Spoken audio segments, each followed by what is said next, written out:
మన పాపం దేని చేత కడగబడుతూ ఉంది? యోహాను రాసిన పత్రిక, మొదటి పత్రిక, మొదటి అధ్యాయము 7వ వచనం. యోహాను రాసిన మొదటి పత్రిక, మొదటి అధ్యాయం 7వ వచనం. అయితే ఆయన వెలుగులో నున్న ప్రకారం మనము వెలుగులో నడిచిన ఎడల మనము అన్యోన్య సహవాసము గలవారమయుందుము. అప్పుడు ఆయన కుమారుడైన యేసు రక్తము ప్రతి పాపము నుండి మనలను పవిత్రులుగా చేయును. దేవునికి స్తోత్రం, హల్లెలూయా. దేవుని యొక్క లేఖనము ప్రకారం యేసు క్రీస్తు యొక్క రక్తము మనలను ప్రతి పాపము నుండి, అది ఎలాంటి పాపమైనా, అది ఎలాంటి దుష్కార్యమైనా పవిత్రులుగా చేస్తుంది.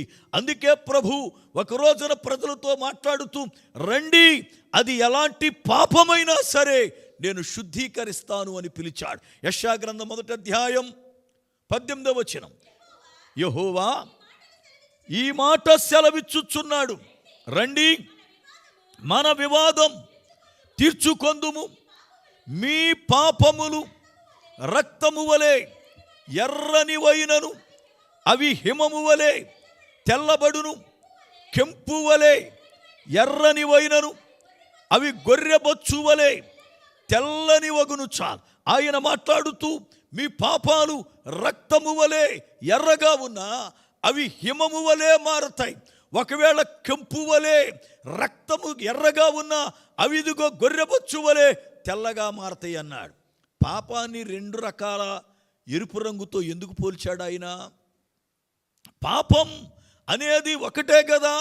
మరి అలాంటప్పుడు ఆయన 2 రకములైన ఎరుపు రంగుతో ఎందుకు మార్చాడు, ఎందుకు పోల్చాడు ఆయన అంటే, రక్తము అనేది ఒకవేళ కింద పడితే నీళ్లు పోస్తే అది పల్చగా మారి ఎరుపు రంగు పోతా ఉంది. అయితే కెంపు అనేది ఒక రత్నం, ఒక రాయి, అది నలగగొట్టి పొడైపోయినా రంగు మారదు.